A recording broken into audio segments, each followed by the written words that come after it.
हर साल जैसे ही हनुमान जन्मोत्सव करीब आता है, एक जाना पहचाना सवाल अक्सर घरों में गूंजता है। क्या महिलाओं को यह व्रत रखने की सख्त मनाही है? यह धारणा भगवान हनुमान के बाल ब्रह्मचारी होने के कारण पैदा होती है। लोग अक्सर उनके इस आजीवन व्रत को महिलाओं की भक्ति पर पूर्ण प्रतिबंध मान लेते हैं। लेकिन वास्तविक प्राचीन ग्रंथों को देखने पर एक बहुत ही अलग सच्चाई सामने आती है। शास्त्र स्पष्ट रूप से महिलाओं को उनका व्रत रखने और प्रार्थना करने की अनुमति देते हैं। यहाँ की मान्यता गहरे सम्मान में निहित है। भगवान हनुमान महिलाओं को माता सीता के साथ अपने गहरे मातृबंधन, मां बेटे के रिश्ते के नजरिए से देखते हैं, जिन्होंने उन्हें उनके सबसे बड़े वरदान दिए थे। सनातन धर्म उनके आशीर्वाद पाने के लिए कोई लिंग प्रतिबंध नहीं लगाता है। किसी भी महिला को, चाहे उसकी उम्र कुछ भी हो, इस भक्ति में भाग लेने का पूरा अधिकार है। हालांकि व्रत रखने की अनुमति पूरी तरह से है, लेकिन इसके नियम बहुत विशिष्ट हैं। यह अनुष्ठान एक सख्त और अनिवार्य आचार संहिता के साथ आता है। इस व्रत के दौरान महिलाओं को जिन शारीरिक बाधाओं का सामना करना पड़ता है, वे उन्हें बाहर करने के लिए नहीं बनाई गई हैं, बल्कि वे जानबूझकर बनाई गई ऐसी सीमाएं हैं जो एक पवित्र व्रत का सम्मान करते हुए भक्ति का अभ्यास करने के लिए आवश्यक हैं। इसका मतलब है कि मूर्ति के संबंध में सख्त नियम लागू होते हैं। सीधे शारीरिक स्पर्श की पूरी तरह मनाही है। महिलाएं उनके चरण, पैर नहीं छू सकती हैं, और न ही वे सीधे सिंदूर लगा सकती हैं या अनुष्ठान के वस्त्र, चोला चढ़ा सकती हैं। हालांकि प्रसाद और चढ़ावा अभी भी पूरी तरह से स्वीकार्य है, लेकिन इसके लिए किसी अन्य माध्यम की आवश्यकता होती है। जो महिला सिंदूर चढ़ाना चाहती है, उसे बस किसी पुरुष पुजारी से इसे अपनी ओर से चढ़ाने के लिए कहना होगा।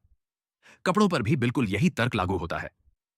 महिलाएं जनेऊ, पवित्र धागा या वस्त्र सीधे देवता को पहनाने के लिए अपने हाथों का उपयोग नहीं कर सकती हैं। ये सीमाएं उपयोग की जाने वाली विशिष्ट प्रार्थनाओं तक भी फैली हुई हैं। व्यापक रूप से जाना जाने वाला बजरंग बाण इस व्रत का पालन करने वाली महिलाओं के लिए सख्त वर्जित है। बजरंग बाण में अत्यधिक आक्रामक ऊर्जा होती है, और इसमें भगवान राम की शपथ, सौगंध का प्रयोग होता है। वह विशिष्ट तीव्रता इस पूजा के लिए आवश्यक शांत और कोमल भक्ति भाव से सीधे टकराती है। रजस्वला या मासिक धर्म की अवधि के दौरान ये सीमाएं पूर्ण हो जाती हैं। सभी कर्मकांडीय भागीदारी, सक्रिय प्रार्थनाएं और मंदिर के दर्शन बंद कर दिए जाने चाहिए, और केवल भगवान के नाम का मौन, आंतरिक स्मरण ही किया जा सकता है।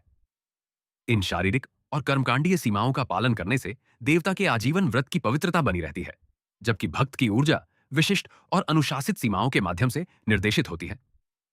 यहां मानस पूजा या मानसिक पूजा का महत्व आता है।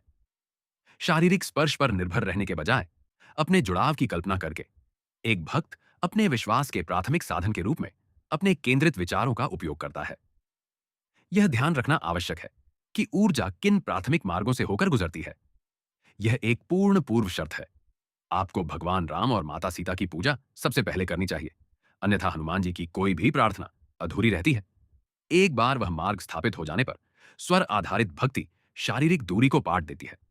राम नाम का जाप, सुंदरकांड का पाठ या हनुमान चालीसा का पाठ वर्जित बजरंग बाण के स्थान पर पूरी तरह से काम करता है। भौतिक रूप से प्रसाद चढ़ाना अभी भी प्रक्रिया का हिस्सा है। चमेली के तेल का दीपक जलाना या मिठाई चढ़ाना पूरी तरह से स्वीकार्य है, बशर्ते यह मूर्ति से सम्मानजनक और सुरक्षित दूरी पर हो। पूरे अनुष्ठान के दौरान आंतरिक अनुशासन अनिवार्य है। चाहे कोई महिला सख्त निर्जला व्रत रखे या साधारण फलाहार करे, उसका मन शुद्ध सात्विक विचारों में स्थिर रहना चाहिए। मानस पूजा ध्यान को भौतिक लेन देन से दूर ले जाती है। यह एक कठोर आंतरिक एकाग्रता की मांग करती है, जो इस अभ्यास को एक शुद्ध आध्यात्मिक संबंध में बदल देती है। जानबूझकर शारीरिक संपर्क से दूर हटकर भक्त अनुष्ठान का ध्यान बाहरी दुनिया से अपने आंतरिक मन की ओर केंद्रित करता है, जिससे की जाने वाली हर प्रार्थना की आध्यात्मिक गूंज और अधिक तीव्र हो जाती है। इसका मनोवैज्ञानिक लाभ तत्काल मिलता है। यह अज्ञात भय को दूर करता है, घर से नकारात्मक ऊर्जा को साफ करता है और अपार मानसिक साहस पैदा करता है। समर्पित भक्ति एक सुरक्षात्मक आभा उत्पन्न करती है, जो सीधे जटिल ग्रह दोषों, विशेष रूप से शनि और मंगल दोष को घेरती और बेअसर करती है। परिवार के लिए भी इसके लाभ अत्यधिक वास्तविक हैं। सच्ची भक्ति भक्त के बच्चों और घर के लिए अडिग सुरक्षा, स्थायी स्वास्थ्य और समृद्धि सुनिश्चित करती है। अंततः हनुमान जन्मोत्सव पर एक महिला की भक्ति की शक्ति उसकी आंतरिक पवित्रता, धर्म के प्रति उसके पालन और एक ऐसे अडिग विश्वास से उभरती है जो भौतिक निकटता की सीमाओं से बहुत ऊपर है।